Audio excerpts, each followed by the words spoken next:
and we're going to deal with the African origins of civilization. And he's going to be one of the presenters at the conference, so we'll be joined by him in just a minute. We're broadcasting on our Facebook fan page, The African History Network, The African History Network, and our YouTube channel, Michael Imhotep, Imhotep. So you can follow us there. Also, turn on live notifications so you know when we go live. Welcome to the African History Network show. It is Thursday, April 21st, 2022.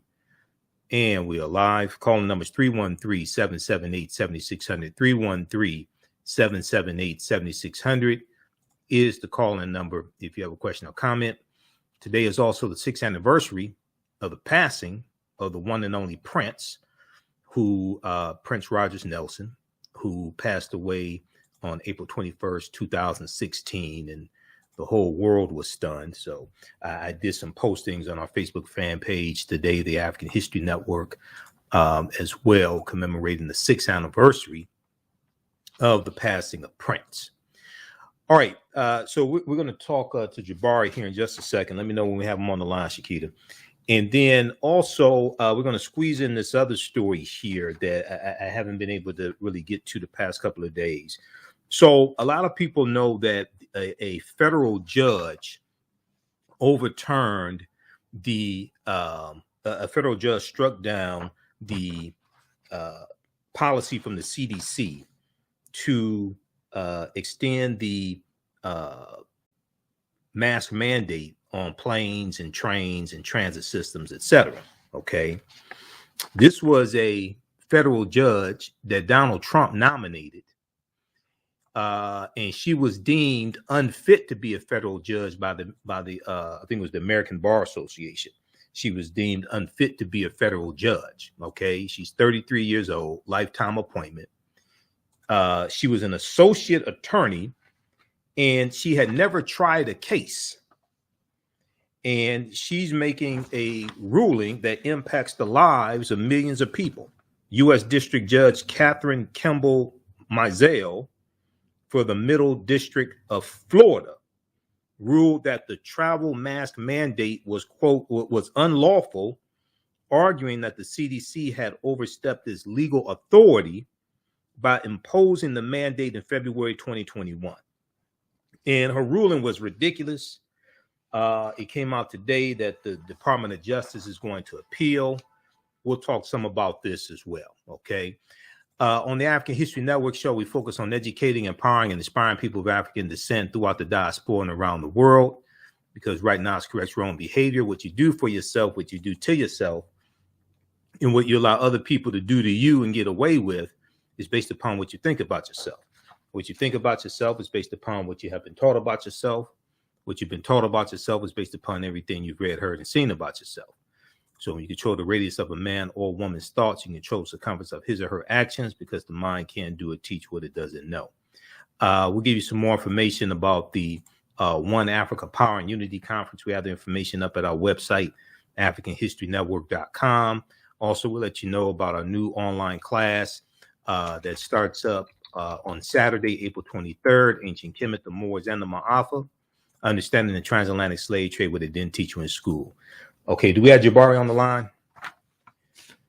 Now, Jabari Osaze has studied.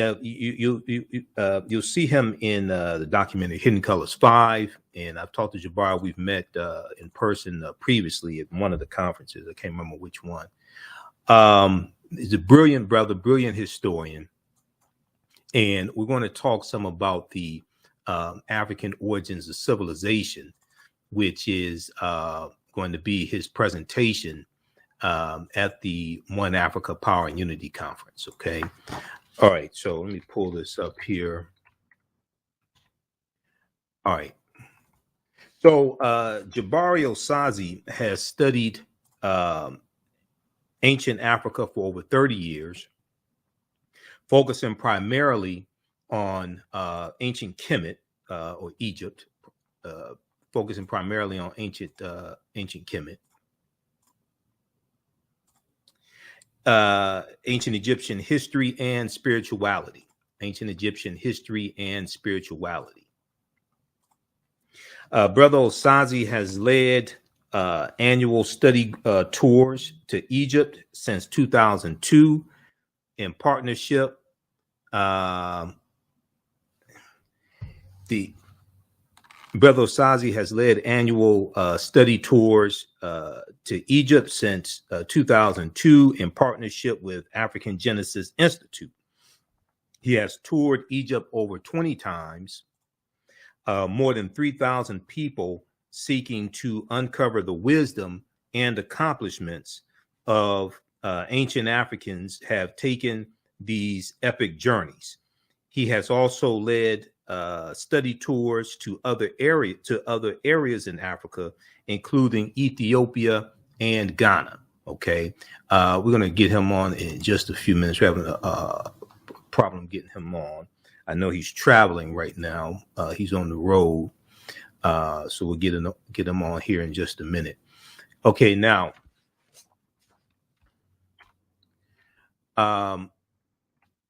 his popular monthly historical museum tours have included the world-renowned Egyptian and African collections of the Metropolitan Museum of Art, the Brooklyn Museum, the University of Pennsylvania, the University of Pennsylvania Museum of Archaeology and Anthropology, the Oriental Institute of the University of Chicago, and the Museum of Fine Arts in Boston, the Museum of Fine Arts in Boston. All right, so the calling number is 313-778-7600 is the calling number if you have a question or comment as well during this discussion. Now, the One Africa Power and Unity Conference is taking place. We have the information on our website also. It's taking place Saturday, April 30th and Sunday, May 1st at the Doubletree Hotel. Okay, and I'll be there as well. I'll be a vendor. I may be on one of the panel discussions. Dr. Leonard Jeffries will be there. He'll be speaking. Professor James Small, Asar Imhotep, Infudisi Jehutamas. They'll all be there. Professor Kaba Kamene is doing a presentation also. Visit our website, AfricanHistoryNetwork.com, AfricanNetwork.com. If you can't attend in person, you can, they have a ticket where you can live stream the entire conference also, okay? Now, while we wait to get Jabari on the line, today is the 6th anniversary of the death of the one and only Prince, okay? Also, today is the anniversary of the passing of Nina Simone. So I shared a post on our Facebook page, the African History Network, that I picked up from Daily Black Facts. Nina Simone passed away in 2003. Okay, 2003. The singer Nina Simone. She died peacefully at her home in France. She was 70 years old. Nina Simone passed away April 21st, 2003. And then also we know that Prince passed away in 2016, April 21st also. So I was listening to my friend Reese Colbert, who is we're co-panelists on weekly panelists on Roland Martin Unfiltered. She's on Thursdays. She actually guest hosted today because Roland's traveling. I'm on Fridays. Okay, so I'll be on tomorrow. Reese Colbert was guest hosting the TheAHNShow show today, and there was an interview done with Apollonia. So many of us remember Apollonia. I had a poster of Apollonia 6 on my wall when I was a kid. I was in middle school. I remember when Purple Rain came out in 1984. I had the Vanity 6 album also came out in 1981. I don't know where my albums are. I still have my cassette tapes. I don't know where my albums are because I had Vanity 6. You know, I had the 1999 double LP of Prince, all that. But I found out today in this interview, and we'll bring Jabari on in just a second. You can bring him on. I found out today that Apollonia co-wrote The Glamorous Life, that was Sheila E.'s debut song. Okay, she co-wrote that song. I didn't know that. Okay, I found that out today. I also found out that when Apollonia came out, a lot of us thought, okay, she's a light-skinned black girl. She's actually Mexican. She's not African American at all. She's actually Mexican. So I found this out in this interview today. But we all miss Prince. He passed away April 21st, 2016. He was 57 years old. So check out our Facebook fan page, The African History Network. We have some posts there dealing with Prince. And there was one, there's a video that Sheila E. shared. I follow Sheila E. on Instagram and Facebook. And I got to share this video of Prince performing that Sheila E. shared. We're going to commercial break. All right, stand by. We'll be back with Jabari in just a minute. Listen to the African History Network show. I'm Michael Imhotep. We'll be back in a few minutes. The work that I do is larger than the fashion industry. It's larger than the art world. And I believe that I was born to bring newness into this world. I'm Kaima McIntyre. I'm 24 years old and I'm an artist.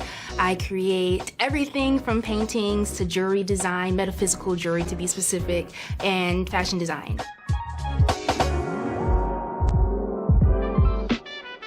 The only reason why my prom dress went viral is because people needed it. Within a few days of going viral, Notori Naughton reached out to me and she's like, I saw your dress, can you make me a dress? I was equally as shocked to be asked by a celebrity to design their dress at the age of 17.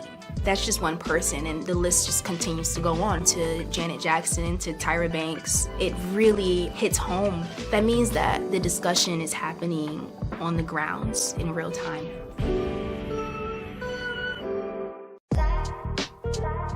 STEM Forward, helping our community find their place in the emerging fields of science, technology, engineering, and mathematics. Join us for our monthly live stream on our website, stemforwardedu.org. Watch, subscribe, share.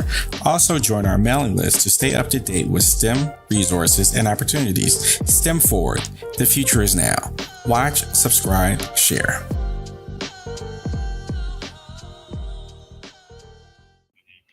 Show we deal with current events in history and politics, education, economic empowerment, entrepreneurship, relationships, love, sex, health issues, and much, much more. Unfortunately, many people confuse what racism is. Racism is a power structure. There was laws and policies that put us in this predicament. There's going to be laws and policies that take us out. So when you control the radius of a man or woman's thoughts, you can control the compass of his or her actions because the mind can't do or teach what it doesn't know. We have it all on 910 AM Superstation.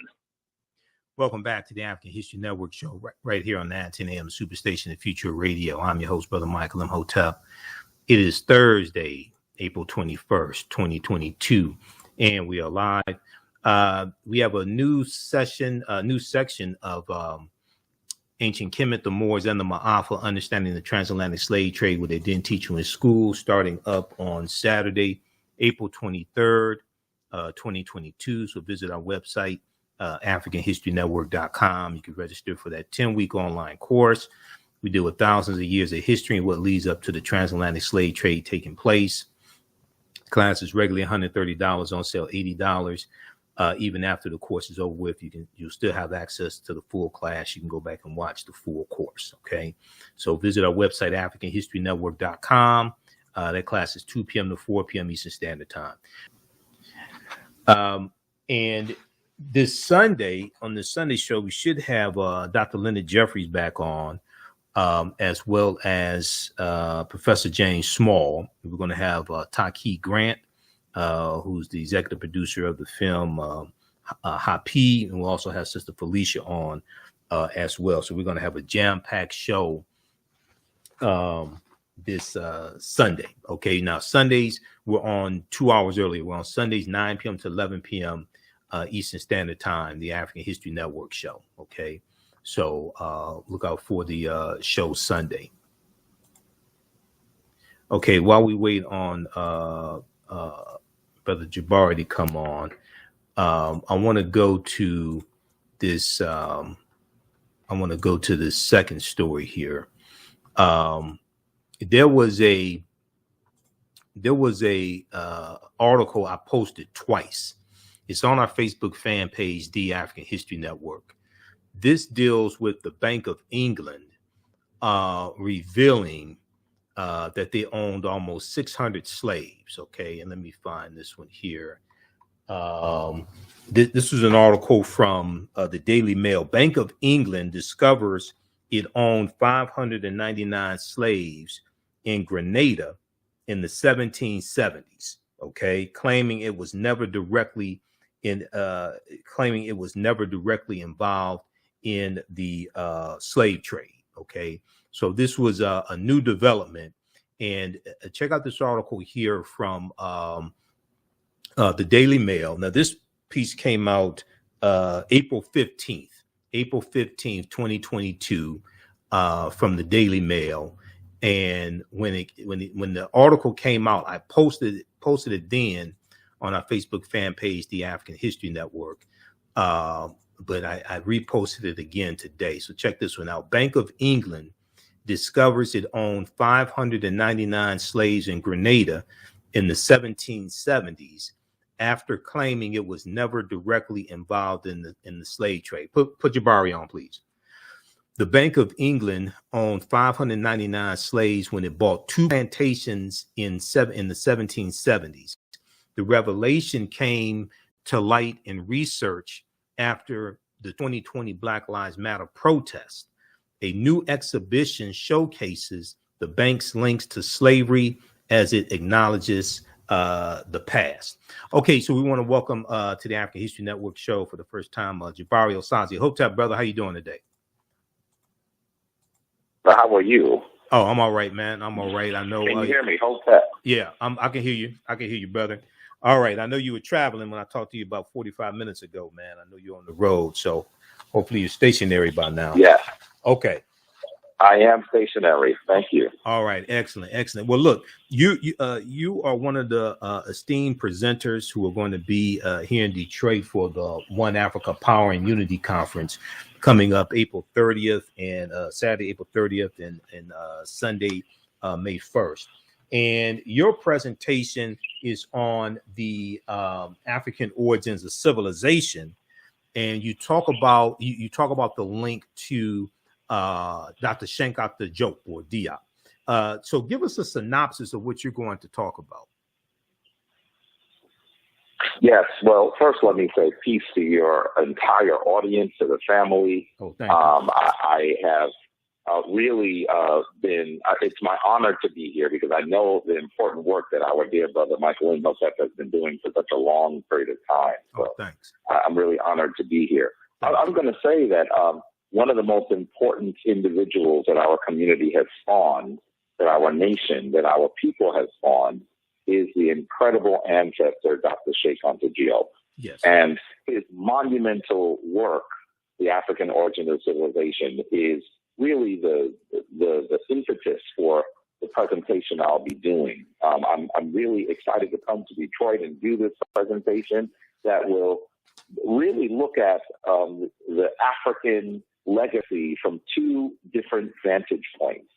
First, we're going to tell the story that some folks might be familiar with, the story of how Africans actually peopled the world. Okay. And as we tell that story, Brother Michael, we're going to actually talk a bit about those Europeans that attempted to misrepresent the reality that every person on the planet is the descendant of an African mother. Okay. And then the second half, we're going to go into the part that is even more controversial and less known. We're going to talk about how Africans gave civilization, not just humanity in terms of the very DNA, but also the civilization will be the second part. How did Africans give all of the most important aspects of modern society to the world? Mathematics, science, architecture, engineering, and of course, yes, spirituality. Right. And so it's a 2-part lecture, and I'm really, really excited that I'll get a chance to bring it to the Detroit family. Okay, so let's look at this a little bit here. So when you talk about African, so how far back are you going in the history, and do you deal with the ancient African presence in the Americas at all either? We know our brother Dr. David Imhotep he has 2 books out now The first one, The First Americans Were Africans, Documented Evidence, came out in 2010. And his second one, The First Americans Were Africans, Revised, came out, I think it was late last year. So how do you deal with the African presence in the Americas at all, the ancient African presence? Just curious. To be very honest, I simply touch on it briefly. Okay. I know it's a lot to cover in the workshop. I know there's a lot to cover in the workshop. There's a whole lot to cover. Yes. And I think that we really do need to talk more about how Africans peopled the world, because that is certainly a really important topic. I often say to my students that if people are anywhere, it's because Africans went there. Right. And so it is of critical importance for us to acknowledge just how far and wide Africans journeyed. But this particular lecture will really start several million years ago. It'll talk about Dinknesh, that the Europeans called Lucy. Right. We'll talk about Argi, and we'll come forward. We'll talk about those beings that were early human, recent descendants, not necessarily the Homo sapien sapien, but then we'll come forward into Homo sapien sapien, because one of the things that we realized that some of those European, and I wish you could see my air quotes, Brother Imhotep, scholars did, is that they tried to say that, yes, Africans were the first people on the planet, but we were primitive. And so that's part of what we do. Those they Western try to scholars. create their own separate, pristine origin. In fact, even when we use the word Caucasian, we are referencing the idea that the European is actually the primary human being, and that the quote-unquote African and quote-unquote Oriental actually devolved from them. We think that we're being polite by calling people Caucasian. In actuality, that term should be removed from our lexicon. Yeah, so we're really going to... Go ahead. I'm sorry, Brother Imhotep. Go ahead. Go ahead. No, I think that we really need to talk about how the science was developed, how we began to understand exactly how Africans were the world's first people. And so that's part of the discussion we'll have. And we'll even touch on some of those racist European scholars who actually attempted to misrepresent the story, who attempted to try to describe Africans as primitive, as similar to the orangutan, one says. Right. And so we'll go through that before we explode into exactly how advanced ancient African civilizations actually were. Okay. All right. And that was 1779, Johann Friedrich Blumenbach, who coined the term Caucasian. That's right. Yeah, exactly. That's right. And he was one of the ones who... You know how Go ahead. You know how it is when you're talking with your peers, right? Right. Yeah. I can't wait to see you, brother. I've only met you once. Exactly. It's going to be a lot of fun to actually talk about some of these topics. Exactly. Look, we're coming up here on the break. When we come back from the break, I want you to explain the forgery called the Piltdown Man, and give us some more of this information, talking about the African origins of civilization when we come back. Stand by. Okay, everybody, listen to the African History Network show right here on 910 AM Superstation Future Radio. I'm your host, Brother Michael Imhotep. We're speaking with historian and educator and Kemetic priest Jabari Osaze. We'll be back in a few minutes. Jeanette Davis is a well-established author with 6 published books. Black Survival in White America from Past History to the Next Century was published in 1995, and it delves into the history of African Americans before slavery up to contemporary times. The Great Divide Between Blacks and Whites was released in 2008, and her autobiography, Black Just Like My Mama, was published in 2010.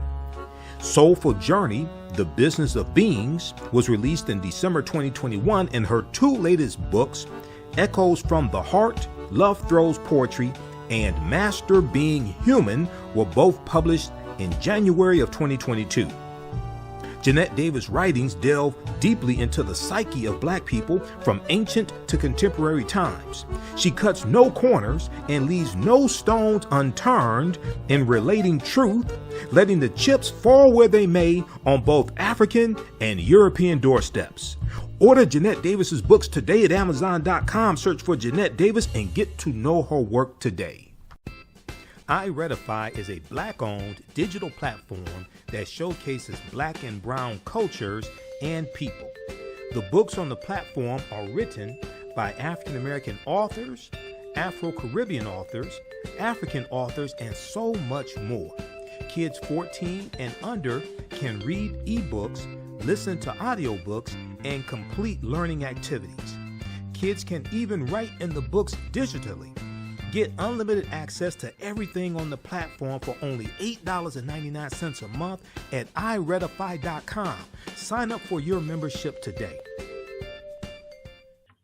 910, the Superstation, Detroit's only African-American talk radio.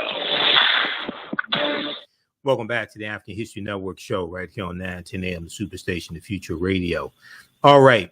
You can support the African History Network, $ the AHN show through Cash App, $ the AHN show through Cash App, also through PayPal, paypal.me /the AHN show. We have the information on the homepage of our website, AfricanHistoryNetwork.com. This is our official Cash App account, $ the AHN show, SHOW.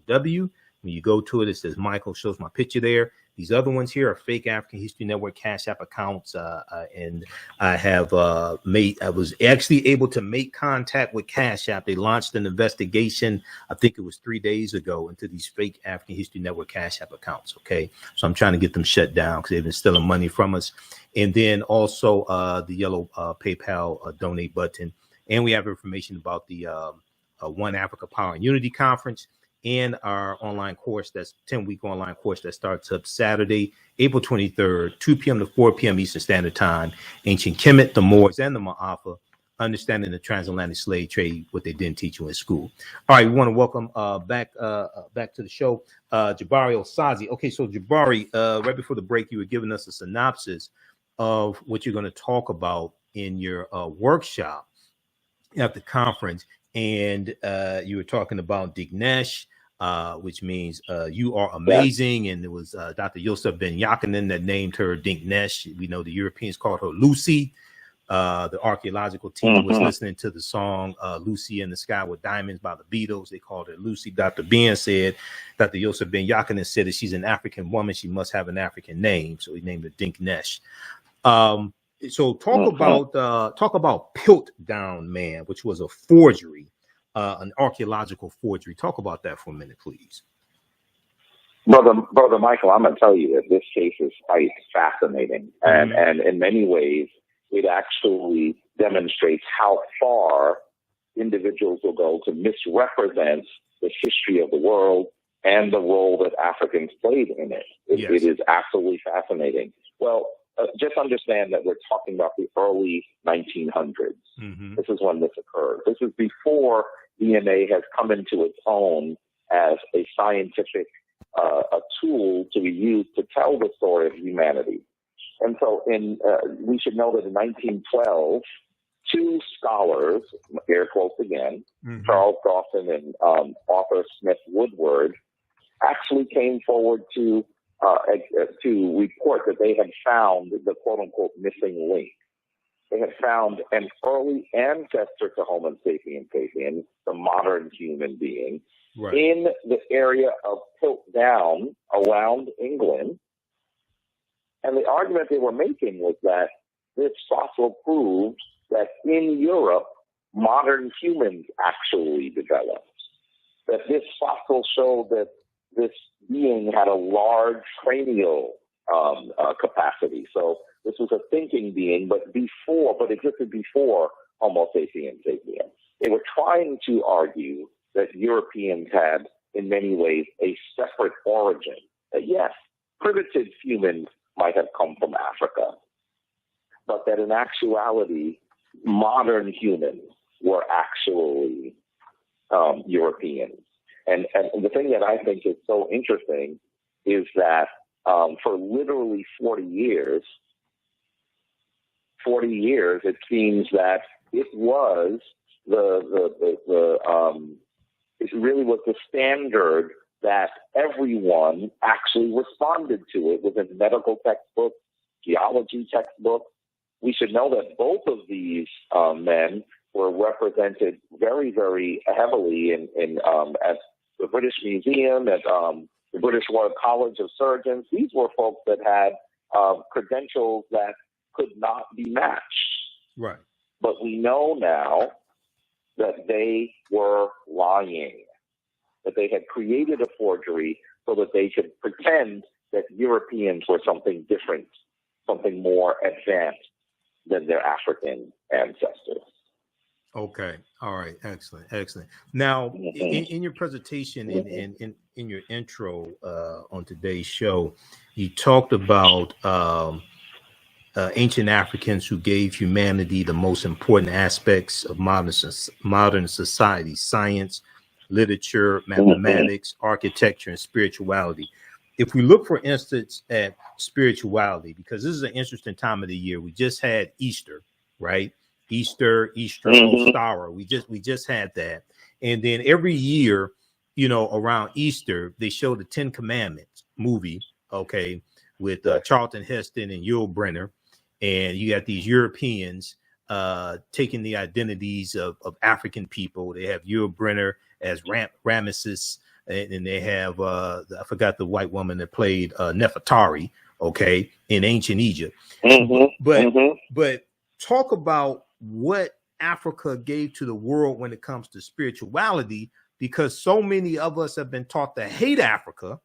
Part of it has to do with that. That's right. Part of it has to do with the Ten Commandments and the Exodus story and all that stuff. But talk about what Africa gave to the world as far as spirituality. This is a really important question, Brother Michael, because Africans who were enslaved in so many places around the world and were dealing with the scourge of colonialism on the continent have destroyed their chains. We destroyed our chains. We are no longer enslaved people. But I think that one of the things that we must seriously analyze is whether we're truly free spiritually. This is a controversial topic, Brother Michael. The reality is that for many of us, our understanding of how spirituality came into existence, our understanding of the critical narrative that puts forward Judaism, Christianity, and Islam is one that is not supported by archaeology, not supported by textual review. The reality is that Africans, particularly those Africans in the Nile Valley, the Hapi Valley region, actually put forward the concept that would become Judaism, Christianity, and Islam. And I'm going to tell you, Brother Michael, when I say this, this is when folks like you and I'm talking about our people, come on the attack. Yes. And that's the part that is absolutely surprising and amazing. I'm no longer surprised, but I certainly was at one point that I thought that what we were doing is we were trying to explain our place in the creation of modern spiritual institutions. But in many instances, we are completely comfortable at taking a back seat to understanding how spirituality was given to the world. It's so interesting that you mentioned Easter and the Ten Commandments. The Ten Commandments is one of the most watched television programs in the world every year. Yep. And all it does is misrepresent who the Kemetic people were and what their role was. And the thing that is also controversial, Brother Michael, is that the Exodus story is a mythological story. We know now, and this is biblical scholars that have come to this conclusion, Brother exactly. Michael. The Exodus, the sojourn in Kemet, the wilderness wanderings, those things are literary devices. They did not occur. So talk about literary devices. Talk about literary devices. Talk about that, because so many of our people have been taught to take the Bible literally, and the Bible is written in about 80% of the Bible is written in allegory, hyperbole, metaphor, and parables. Okay, so talk about literal devices. Explain that, please.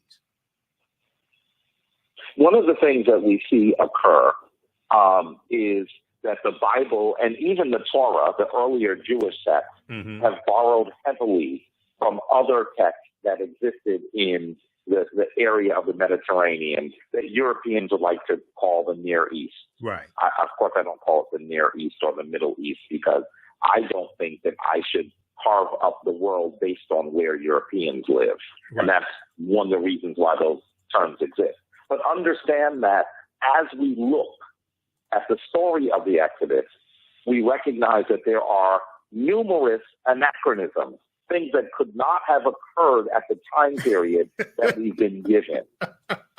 I mean, one of the simplest things that I say to people, Brother Michael, is, you know, every king, virtually every king in ancient Kemetic history had at least 5 names, but the biblical narrative doesn't give us one. Exactly. Right off the bat, that should be a red flag. Pharaoh is not a name; that's a title. Okay, let me just do my disclaimer right quick, Jabari. And we're coming up on the break in 3 minutes. What we may say may go outside the circumference of some people's awareness. Just because you disagree with it or don't like it does not mean it's not true. It just means you have to do some research to understand what we're talking about. Pharaoh is a title. Right. That's not a name. Okay, I know you got a comedian named Jay Pharaoh, but back at this time this was supposed to happen. Pharaoh was a title. Okay. Okay, so when you read about Pharaoh, it's like, which Pharaoh? And then also we recognize that the biblical narrative says that approximately 600,000 men left. 600,000. That doesn't include, it doesn't number their wives or their children. Right. Most scholars say that there would have to have been approximately 2 million. Exactly. That's what I've been talking about the past few days. At that time, Go ahead. Yeah, Go ahead. And Brother Michael, that might have been about 25% of the population in Kemet. Can you imagine if 25% of the people of the United States just up and left at one time, what would occur? Okay, so there would be no way to not have this historical story recorded. Exactly. So there are lots of problems with the narrative. Okay, so let's do this very quickly. We're coming up on the break. So I've been talking. Sunday, I did a 2-hour presentation dealing with the Easter origins, pagan traditions, all this stuff. And one of the pieces of evidence I cited was this article here from history.com. History.com's official website of the History Channel. It's called Passover. They go through and they talk about what the Bible says about Passover, all that stuff, and the killing of the firstborn African child, all that stuff, talking about murdering African children. But then they have a section called Questions of Historical Accuracy. Okay, and in this section it says for centuries scholars have been debating the details and historical merit of the events commemorated during the Passover holiday. Okay. It says, let's see right here. Okay. It says, despite numerous attempts, historians and archaeologists have failed to corroborate the tale of the Jews' enslavement in and mass exodus from Egypt. We're coming up on the break, Jabari. We're going to continue this on the other side of the break and get deeper into this. But wait, there's more. We'll talk about this on the other side of the break. You listen to the African History Network show. I'm Michael Imhotep. We'll be back in a few minutes. Jeanette Davis is a well-established author with 6 published books. Black Survival in White America from Past History to the Next Century was published in 1995, and it delves into the history of African Americans before slavery up to contemporary times. The Great Divide Between Blacks and Whites was released in 2008, and her autobiography, Black Just Like My Mama, was published in 2010. Soulful Journey, The Business of Beings, was released in December 2021, and her 2 latest books, Echoes from the Heart, Love Throws Poetry, and Master Being Human, were both published in January of 2022. Jeanette Davis' writings delve deeply into the psyche of Black people from ancient to contemporary times. She cuts no corners and leaves no stones unturned in relating truth, letting the chips fall where they may on both African and European doorsteps. Order Jeanette Davis's books today at Amazon.com. Search for Jeanette Davis and get to know her work today. What does self-care mean to you? To us, it's an opportunity to reconnect with nature. A chance to create something remarkable. At Sage and Elm Apothecary, our handcrafted skincare and household products immerse you in Earth's sweetest nectar, connecting you to nature in a way you never imagined. See for yourself and visit us at sageandelmapothecary.com. Welcome back to the African History Network show. All right. We're speaking with historian and educator and Kemetic priest Jabari Osaze. And right before the break, I was talking about an article that I cited in my presentation that I did on Sunday, April 17th, Easter Sunday. And this deals with Passover. We're talking about Easter. This deals with Passover, and it talks about the historical accuracy or lack of historical accuracy of the Exodus story. Okay. And then it also goes on to say, Jabari, and I'm gonna let you comment on this as well. It also goes on to say, although the ancient Egyptians, the ancient Kemetic people kept thorough records, no mention is made of an Israelite community within their midst or any calamities resembling the 10 biblical plagues. There is also no evidence of large encampments in the Sinai Peninsula, the fabled site of the Jews wandering, or any sudden fluctuation in Israel's archaeological record that would indicate the departure and then return of a large population. Not to mention, what did they eat? They were supposed to be in the desert for 40 years. So what did 2 million people eat in the desert for 40 years? And where did they get water from for 40 years, 2 million people in the desert? Go ahead, brother. Well, brother, the other thing is they actually decided to take all their garbage with them. Because, folks have been looking for this for literally the last 200 years, and they found nothing. I often use a very simple quote by a biblical scholar by the name of Halpern. It's a controversial quote. He says, the actual evidence concerning the Exodus resembles the evidence for the unicorn. Okay, repeat that again. Repeat that again. So he says, the actual evidence concerning the Exodus resembles the evidence for the unicorn. Okay. This is Baruch Halpern. Okay. So he actually wants us to understand that we don't have archaeological evidence. We don't have scientific evidence. We don't have extra biblical textual evidence. This is a mythological story. Right. And I really do think that one of the things that we should also recognize, and this is what I heard you say, Brother Michael, a moment ago, is that this entire narrative celebrates the murder of African children. We have to recognize that this is a mythological story. If you want to try to take some of the moral lessons from the story of a group of people who do great battle against a great power and what they must do, I'll be with you all day, Brother Michael.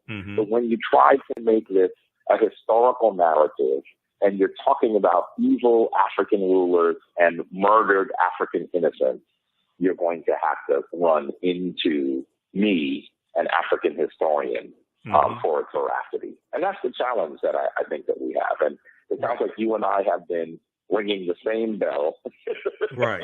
for a while. And it's one that means, there are folks that get death threats for saying the things that we've just said. I know I've gotten that.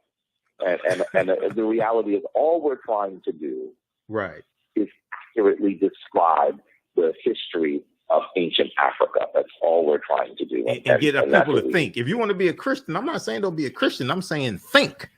Okay? That's right. We have to separate mythology from world history. Religious literature, world history and religious literature are not the same thing. And what's confusing to many people, Brother Jabari, that don't study history is they hear about events that are supposed to have taken place in countries or regions that actually exist. Egypt, Israel, things like this. Okay, so they say, okay, I can find that on the map. Okay, so they think that, okay, everything that's stacked on top of that story must be true. It's like, wait a second, hold on. You know, it's it's just like it's like the story of Genesis, and they talk about Adam and Eve being forbidden to eat from the tree of knowledge because you would become likened unto a god. It's like, wait a second, when you understand African history and culture and spirituality, you're supposed to raise your conscious level to understand the power of God that exists inside of you. You're supposed to obtain knowledge. That's right, brother. You're supposed to eat from the tree of knowledge, not the tree of stupidity. That you are the divine vessel. Yeah, we're God having a human experience. That comes from African cosmology. Right. All right, brother. We ran out of time here. We only got a couple minutes left. Go ahead and let people know how they can get in contact with you. I know you do consulting, different things like that. Give people your website, social media, all of that information. That's right. That's right. Well, there are lots of ways for you to get in touch with me. I'm the chief priest of the Shrine of Ma'at.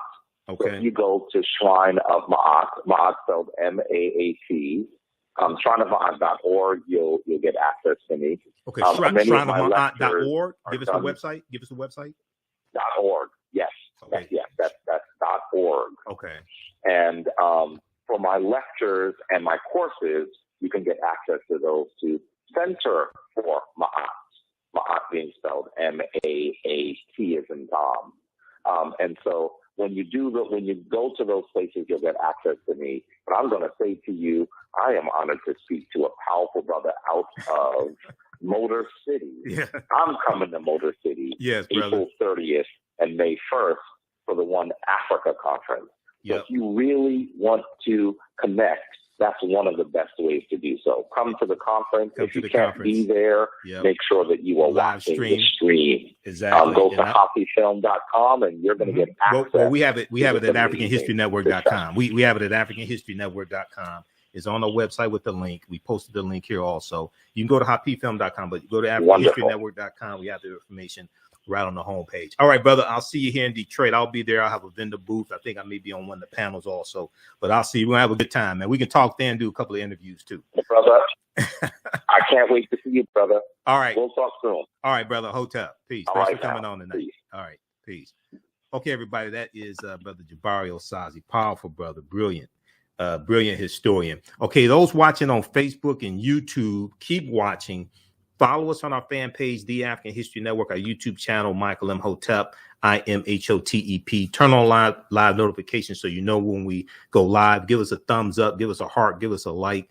We're going to keep broadcasting for a few more minutes. We're out of time here on 9:10 a.m. Superstation WFDF, but that don't stop the show. We're going to keep going because I have another topic that I want to deal with. This federal judge dealing with the ending the mask mandate from the CDC. This is a federal judge who was an associate attorney who has never tried a case. This was a judge nominated by Donald Trump, 33 years old woman, 33-year-old white woman, a lifetime appointment, and she's making the decision that impacts millions of people.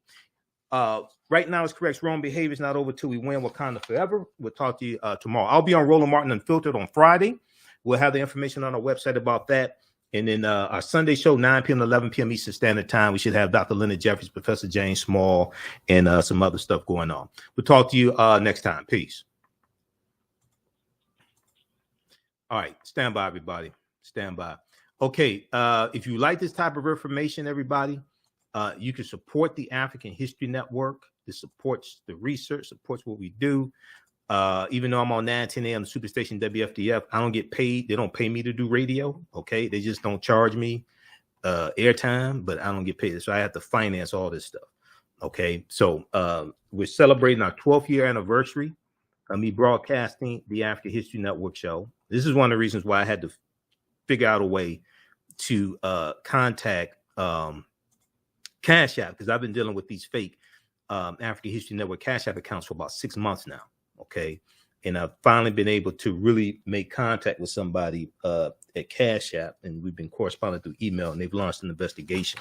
They finally understood what I've been saying. Okay. And then also you can register for our 10-week online course that we have. We have a new section of it starting up on Saturday. April 23rd, Ancient Kemet, the Moors, and the Maafa, Understanding the Transatlantic Slave Trade, what they didn't teach you in school. So we deal with thousands of years of history and what leads up to the transatlantic slave trade taking place. This class is on sale, $80, regularly $130. I do a PowerPoint presentation. We have book references, articles, video clips. It's very visual. You're going to learn a ton of information. It's over 50 articles that I have in the class. This is a big binder that I use for the class. And there's book references, all this stuff. You don't have to buy any of the books to follow along in class, but we have a ton of information to share with you. Okay, I'm going to post the link again here. You can use this information with your children as well. And then we also have a bundle pack where you get 3 of my online courses for $120. That's a $260 value. You get Ancient Kemet, the Moors, and the Maafa, Understanding the Transatlantic Slave Trade. You'll get From the Civil War to the Civil Rights Movement and Black Power, 1865 to 1968.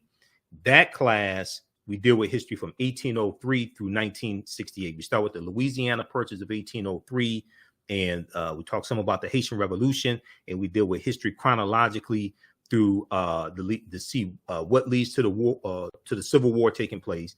We deal with Reconstruction, 1865, 1877, Jim Crow era, World War I, World War II, Great Migration, 1915, 1970, Civil Rights Movement, Black Power Movement. Okay, that's going to start up Sunday, May 8th.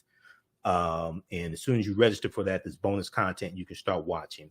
And then that one will be 2 p.m. to 4 p.m. Eastern Standard Time. And then also you'll get in the bundle pack, Great African Women in History, the Mothers of Civilization. We have a couple more sessions that I'm adding to this course here also. Great African Women, the Mothers of Civilization, where we deal with some well-known and not so well-known African women in our history. So if you go to our website, AfricanHistoryNetwork.com, right here for the link, it has it for the bundle pack. It's on sale $120. That's a $200. More too. It's like a $285 value actually, because I threw in a third course. Okay, if you've taken any of my online classes in the past, email me at AHNshow@AfricanHistoryNetwork.com. AHNshow@AfricanHistoryNetwork.com. You get a 50% discount on the courses. Okay, if you're taking any of my online classes, I've been teaching the online classes since 2017. If you're taking them anytime, email me at AHNshow. You get a 50% discount.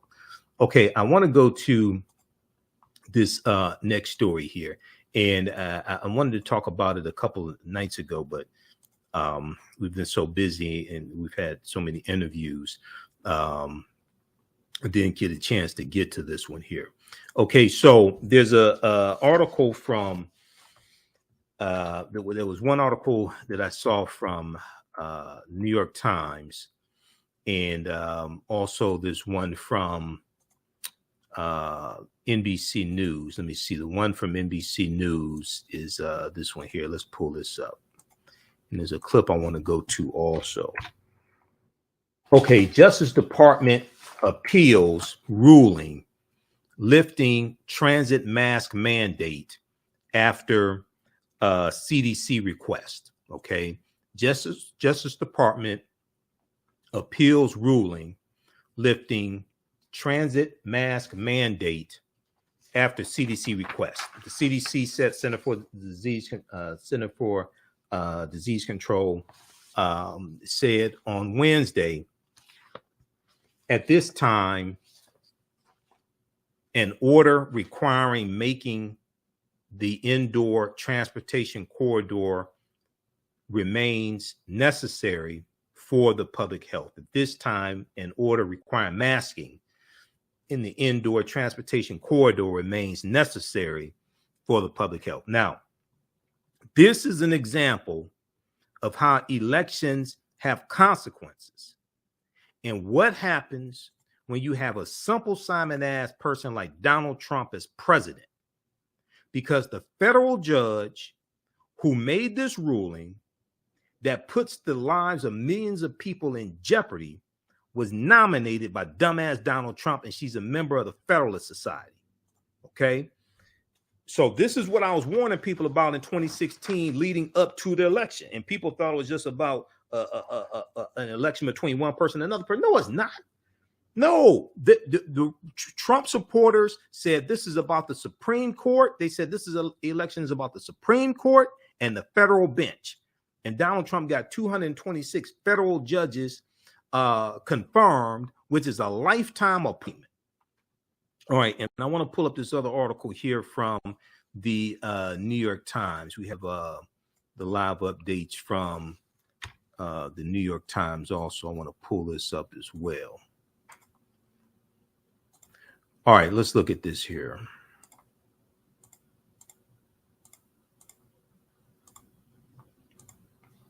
So the Department of Justice has moved to appeal a ruling that struck down the federal mask mandate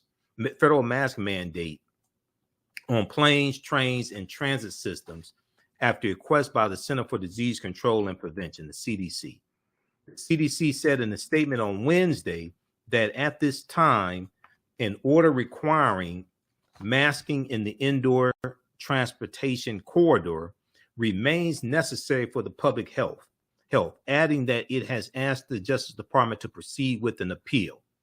Now, because of that ruling, then Uber and Lyft put out a memo saying that it's up to the passenger and the driver whether they wear masks or not. And you in an enclosed environment. The Justice Department said that at the same time, the BA2 variant of the coronavirus is spreading, and it's about 25 to 30% more transmissible. Now, it appears that it's not deadlier than Omicron virus, but it transmits about 25% to 30% easier. And now we're seeing nationwide, we're seeing coronavirus cases tick up. We're seeing coronavirus cases increase before this idiot made this ruling. The Justice Department said it has filed a notice of appeal in light of today's assessment by the CDC in a statement late Wednesday afternoon, Wednesday, April 20th. Okay. The Justice Department has not asked the appeals court to block the judge's order that the federal mask mandate on transit systems, meaning passengers will be able to continue traveling maskless while the decision is litigated. On Monday, U.S. District Judge Catherine Kimball Mizell for the Middle District of Florida, there's a whole lot of crazy things going on in Florida. Governor Ron DeSantis needs to be voted out of office. Okay. And then they just dismantled a black district in Florida as well, on top of all this other stuff, on top of the woke bill, on top of going after Disney, on top of all this stuff, they just dismantled a black congressional district also in Florida as well. And Ron DeSantis wants to run for president.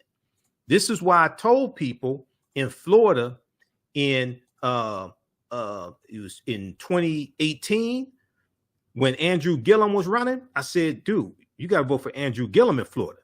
And it was some woke ass people who said, oh, Andrew Gillum doesn't have a black agenda, but Ron DeSantis has a black agenda. He has an anti-black agenda.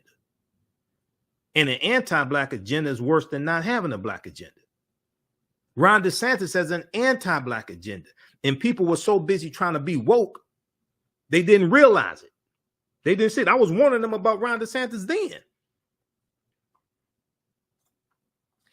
So on Monday, U.S. District Judge Catherine Kimball Mizell, who was nominated to the federal bench by Donald Trump, ruled that the travel mask mandate was unlawful, arguing that the CDC has overstepped its legal authority by imposing the mandate in February 2021. The mandate, which was rolled out to combat the COVID-19 pandemic, had recently been extended to May 3rd before it was struck down. Okay, have been recently extended to May 3rd before it was struck down. Now, the Justice Department announced earlier this week that it would appeal the ruling if the CDC decides that masks are still required on public transportation. quote, as we have said before, wearing masks is most beneficial in crowded or poorly ventilated locations, such as the transportation corridor. When people wear a well-fitting mask or respirator, like a KN95 mask or respirator, over their nose and mouth in indoor travel or public transportation settings, they protect themselves and those around them, including those who are immunocompromised or not yet vaccine eligible, and help keep travel and public transportation safer for everyone. Now, numbers were already ticking up because of the new variant. Now you're going to see a big increase, and also with people traveling, anytime you come off of a holiday, so people are traveling for the Easter holiday, anytime you come off of a holiday, okay, and it's a big holiday and people are traveling, flying, things like this, we always see an uptick in new cases probably about 2 weeks, a week to 2 weeks after that travel. And then also you have, this is right around the time of spring break as well. So because of the ruling, the White House said the Transportation Security Administration, TSA, will no longer enforce masks on public transportation and in transportation hubs. Several airlines, including United, Delta, and American, have since issued statements saying masks are now optional. White House Press Secretary Jen Psaki told reporters during a news conference Wednesday that the Biden administration is, quote, deferring to the CDC on what they believe is needed at this point. Okay. The CDC extended the mandate, quote, because they felt they needed to take a look at the data, given that we've seen a rise in cases, Jen Psaki said, noting that the Justice Department had signaled it would appeal the judge's decision in an effort to empower the CDC during the public health crisis. Okay, now this is a clip that I want to go to. Now, this first clip, let me see here. We've got, there was one from The Last Word with Lawrence O'Donnell. There's a couple of clips I'm going to squeeze in here. Okay, let's go to this one here from April 18th, NBC Nightly News. This was Monday, okay, because it was Monday that this ruling came down. So let me cue this up here. And then I want to play a clip from The Last Word with Lawrence O'Donnell, because he dealt with this on his show also. Okay, now, the agency extended the mandate because they felt they needed to take a look at the data, given that we've seen a rise in cases. Jen Psaki said, noting that the Justice Department had signaled it would appeal the judge's decision in an effort to empower the CDC during the public health crisis. Quote, we want to preserve the authority for the CDC to have in the future. So check out this article here from NBC.com. Justice Department appeals ruling lifting mask mandate. Okay. Now, if we look at this, if we look at these updates here from, I want to go to this here from New York Times. And okay, I want to start this at the beginning. Okay. If we look at this here from the New York Times, the live updates, let's go to this one here. Okay, a federal judge struck down the mask mandate for planes and public transit. The nation's largest airlines dropped the requirement within hours of the ruling, but New York's MTA said its mass transit authority said its passengers must still wear a mask for now. So there's also been confusion at airports dealing with also city mandates as well. Well, if we look at this very quickly here, federal judge struck down the mask mandate for planes and public transit. The federal judge in Florida struck down the mask requirements on planes, trains, buses, and other transportation on Monday, less than a week after the Centers for Disease Control and Prevention had extended it through May 3rd, okay? So like 2 more weeks. The ruling left it up to individual airlines and local transit agencies to decide what to do. And by late Monday, the nation's largest airlines had dropped their mask requirements for domestic flights. Now, keep in mind, just a couple months ago, you had a lot of cancellations of flights. 2 or 3 months ago, you had a lot of cancellations of flights. And some of the airlines are still short employees because they've been out sick with COVID-19, or they quit because of the stresses of working in the airlines industry, dealing with COVID. People caught COVID, decided to quit, things like this. Now, you're going to remove the mask mandate. And a lot of the airlines are already short-staffed. The Amtrak rail system said passengers and employees would no longer need to wear masks. In a 59-page decision, U.S. Federal Judge Catherine Kimball Mizell, U.S. District Judge Catherine Kimball Mizell, who was appointed by Benedict Donald, the traitor-in-chief, dumbass Donald Trump, avoided the mandate, which also applies to airports, train stations, and other transportation hubs nationwide on several grounds, including the agency exceeded its legal authority under the Public Health Services Act of 1944. The Public Health Services Act of 1944.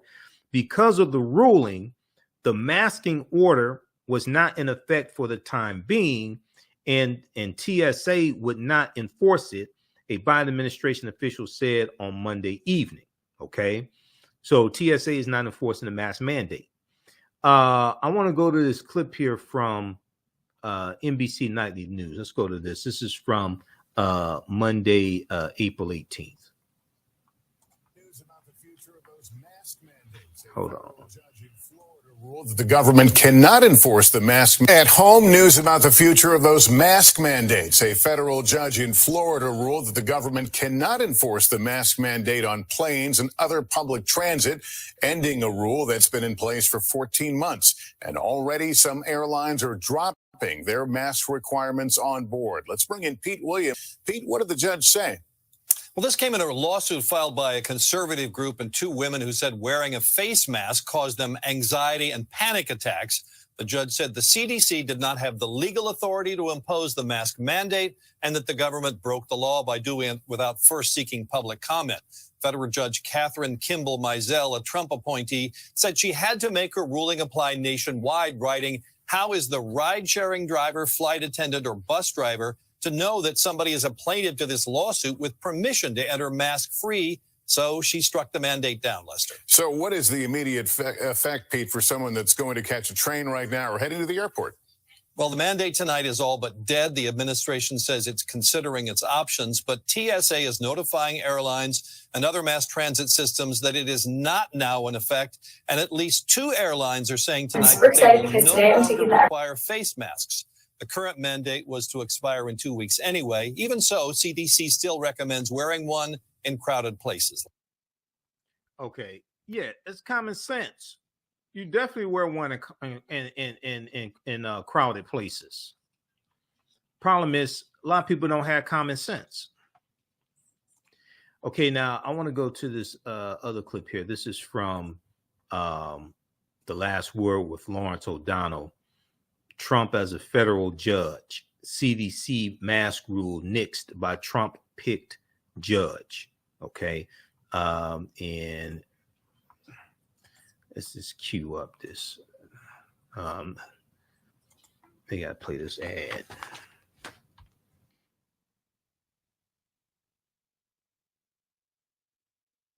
All right, stand by. Let me cue this ad, but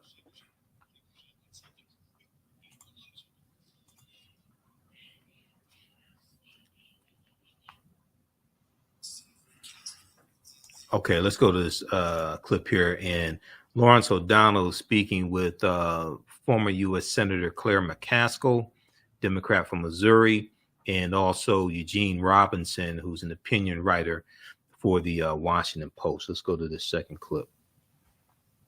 Senator McCaskill, a 33-year-old nominee to the federal bench who'd never set foot in a courtroom as a lawyer, suddenly becomes a public health expert today, and no more masks required on most airlines.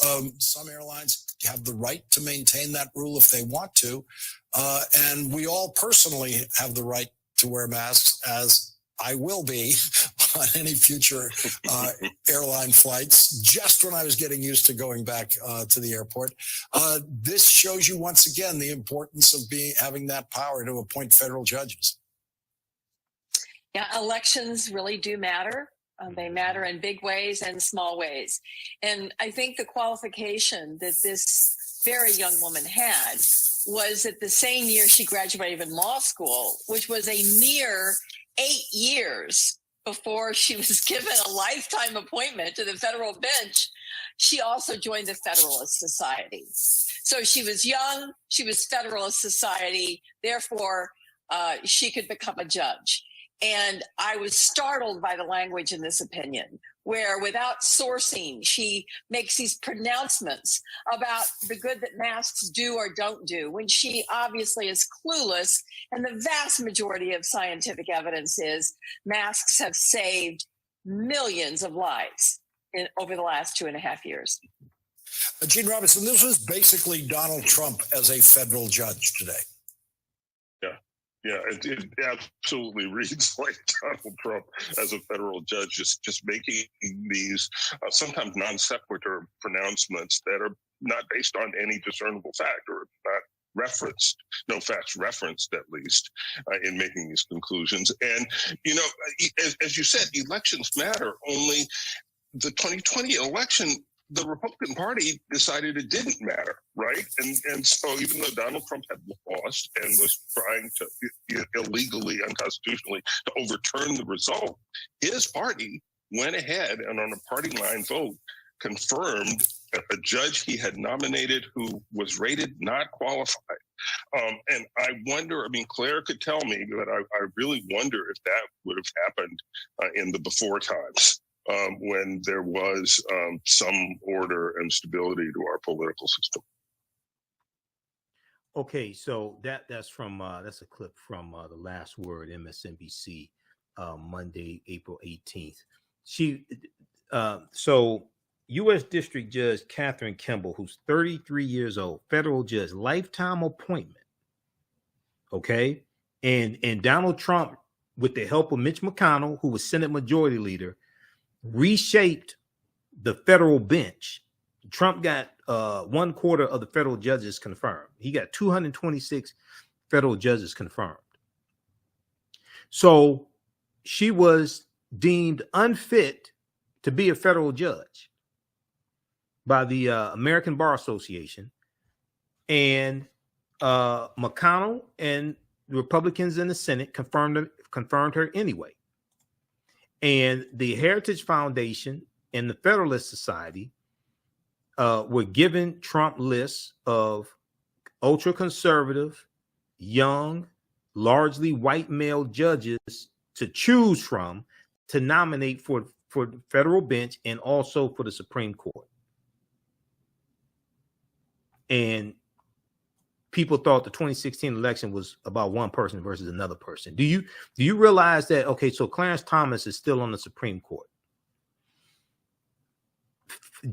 Federal judges and Supreme Court judges outlive, or their tenure goes far beyond the president that nominated them. It was George H.W. Bush, the father, who nominated Clarence Thomas in 1992. Clarence Thomas was nominated in 1992 by George H.W. Bush. George H.W. Bush is dead. Clarence Thomas is still on the bench. Like 30 years later. So many of our people don't understand the importance of federal judges in the U.S. Supreme Court, because the judicial branch of the federal government interprets law from the legislative branch of the federal government and interprets law and interprets executive orders from the executive branch of the federal government. The judicial branch of the federal government can strike down laws or uphold laws based upon the fact of whether it is constitutional or unconstitutional. So many of us don't understand the importance of the judicial branch of the federal government, especially the federal judges, federal courts, Federal Court of Appeals, and U.S. Supreme Court. Okay, now this next clip here, this is from Tuesday, April 20th. This one is Justice Department to appeal after travel mask mandate overturned. This is from NBC Nightly News. Okay, let's go to this one here. Okay, we got to get past this ad. Okay, stand by. And then, okay, I want to go back to this article here from the New York Times. Name of this article from the New York Times is a federal judge struck down the mask mandate for planes and public transit. All right, now it is, let me see here if there's something I want to go to. Okay, so still governments and businesses across the nation have largely loosened precautions, and now new known coronavirus cases are sharply rising again. When the CDC extended its mask rule last week, it cited a desire to assess the potential severity of the Omicron subvariant known as BA2, which recently became the dominant version among new U.S. cases. On Monday, April 18th, 2022, the city of Philadelphia reinstated a mask mandate in response, becoming the first major city to do so. President Joe Biden had called on the CDC to impose the mask mandate for travelers shortly after his inauguration, and the agency did so starting on February 2nd, 2021. It extended that mandate several times. In July 2021, the Health Freedom Defense Fund, a Wyoming-based advocacy group, filed a lawsuit challenging the legality of the mandate. In a statement, the group called the ruling a victory for basic American liberty and the rule of law. No, it's not. These are some of the same people who are probably trying to pass voter restriction bills as well. And so all these people are connected together.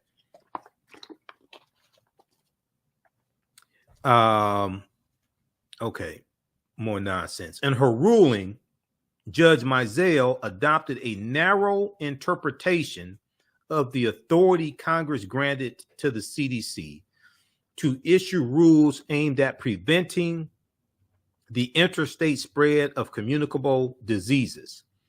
The law says the agency may take such measures as it deems necessary and provides a list of examples like sanitation. The Judge Catherine Kimball Mizell, wrote that this power was limited to things like cleaning property. This is what this fool wrote, who the American Bar Association said was unfit to be a federal judge, and the Grim Reaper, Mitch McConnell, and the traitors Republicans in the Senate voted to confirm her anyway to a lifetime appointment as a federal judge. This dumbass wrote that this power, okay, was limited to things like cleaning property, not requiring people to take hygienic steps. Quote, if Congress intended this definition, the power bestowed on the CDC would be breathtaking, she wrote. This fool has never tried a case before. And these dumbasses confirmed her anyway. But then gave Ketanji Brown Jackson hell, who's more qualified than anybody on the federal bench and any of these goddamn Republicans in the Senate who are attorneys, like punk ass Ted Cruz, who went to Harvard with Ketanji Brown Jackson. She's more qualified than any of them. And this is who Republicans put on the federal bench? This chick who's never tried a case as an attorney before, she's a federal judge with a lifetime appointment? And it certainly would not be limited to modest measures of sanitation like masks, end quote. All right, read the rest of this. Okay. This is what I was warning people about in 2016. Why you have to read the U.S. Constitution and understand the three branches of the federal government and the power of the judicial branch. People focus on the president. Clarence Thomas was nominated in 1992. George H.W. Bush is dead. Clarence Thomas is still ruling on cases. That's a lifetime appointment. All right. I'll be on Roland Martin Unfiltered on Friday, 6 p.m. to 8 p.m. Eastern Standard Time. Watch on Roland S. Martin on Facebook and YouTube. Download the Black Star Media app. You can watch there as well. Support the African History Network. Give us a thumbs up, give us a heart, give us a like on this broadcast. Support the African History Network. $, the AHN Show through Cash App, also through PayPal, paypal.me/the AHN Show. This helps us keep doing the research, pay the bills, stay on the air, keep broadcasting. All right. And then you can register for my online history class we have starting up on Saturday, April 23rd, 2 p.m. to 4 p.m. Eastern Standard Time. Class number 1 starts up Ancient Kemet, the Moors, and the Maafa, Understanding the Transatlantic Slave Trade, what they didn't teach you in school. So we deal with thousands of years of history. I do a PowerPoint presentation. We have book references, articles, video clips. So over 50 video clips. It's over 50 articles we reference in the class. You don't have to buy any of the books, anything like that. They're excerpts I'll show you from the books. The class is on sale $80, regularly $130. Okay. We have bonus content that you can start watching as soon as you register. You can watch from around the world. There's bonus content you can start watching. You don't have to worry about being in class live. Okay. We do the sessions live, but we archive all of them. So we record all the live sessions. They're archived. You can go back and watch them anytime. You still have access to the full class even after the course is over with. So a year from now, 2 years from now, if you want to go back and watch the entire 10 weeks, you can do that. Okay. It's not a problem at all. All right. Ancient Kemet, the Moors, and the Maafa, Understanding the Transatlantic Slave Trade, what they didn't teach you in school. We also deal with the African presence in the Americas going back tens of thousands of years as well. All right, look, we have to get out of here. Remember, at the African History Network, we focus on educating, empowering, and inspiring people of African descent throughout the diaspora and around the world, because right now it's corrects wrong behavior. It's not over till we win. Wakanda forever. And we'll talk to you next time. Peace. Jeanette Davis is a well-established author with 6 published books. Black Survival in White America from Past History to the Next Century was published in 1995, and it delves into the history of African Americans before slavery up to contemporary times. The Great Divide Between Blacks and Whites was released in 2008, and her autobiography, Black Just Like My Mama, was published in 2010. Soulful Journey, The Business of Beings, was released in December 2021, and her 2 latest books, Echoes from the Heart, Love Throws Poetry, and Master Being Human were both published in January of 2022. Jeanette Davis' writings delve deeply into the psyche of Black people from ancient to contemporary times. She cuts no corners and leaves no stones unturned in relating truth, letting the chips fall where they may on both African and European doorsteps. Order Jeanette Davis's books today at Amazon.com. Search for Jeanette Davis and get to know her work today. The work that I do is larger than the fashion industry. It's larger than the art world. And I believe that I was born to bring newness into this world. I'm Kaima McIntyre. I'm 24 years old and I'm an artist. I create everything from paintings to jewelry design, metaphysical jewelry to be specific, and fashion design. The only reason why my prom dress went viral is because people needed it. Within a few days of going viral, Notori Naughton reached out to me and she's like, I saw your dress, can you make me a dress? I was equally as shocked to be asked by a celebrity to design their dress at the age of 17.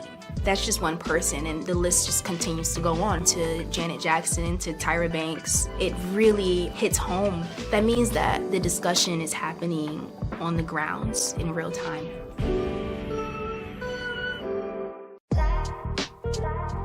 STEM Forward, helping our community find their place in the emerging fields of science, technology, engineering, and mathematics. Join us for our monthly live stream on our website, stemforwardedu.org. Watch, subscribe, share. Also join our mailing list to stay up to date with STEM resources and opportunities. STEM Forward, the future is now. Watch, subscribe, share.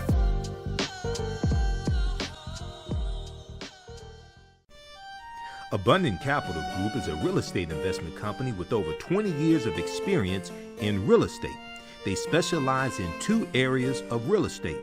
One, they solve real estate problems with creative financing solutions that give the seller the most money for their property. And two, they show individuals how to get a higher rate of return on their investment capital with real estate note investing.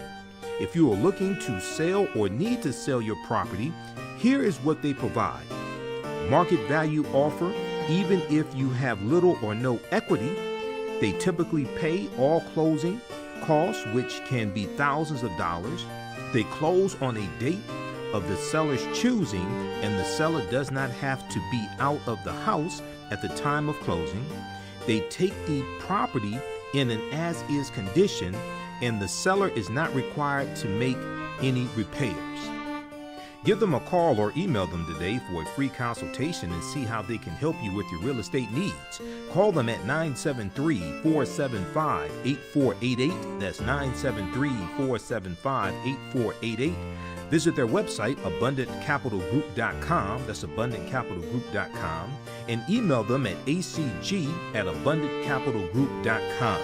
Follow them on Instagram and Facebook at Abundant Capital Group. iRedify is a Black-owned digital platform that showcases Black and Brown cultures and people.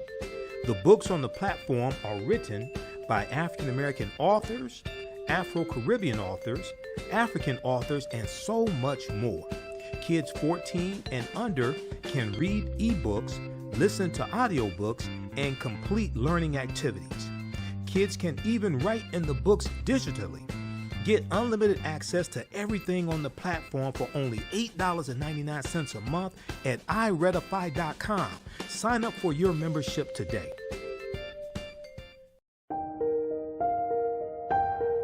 What does self-care mean to you? To us, it's an opportunity to reconnect with nature. A chance to create something remarkable. At Sage and Elm Apothecary, our handcrafted skincare and household products immerse you in Earth's sweetest nectar, connecting you to nature in a way you never imagined. See for yourself and visit us at sageandelmapothecary.com.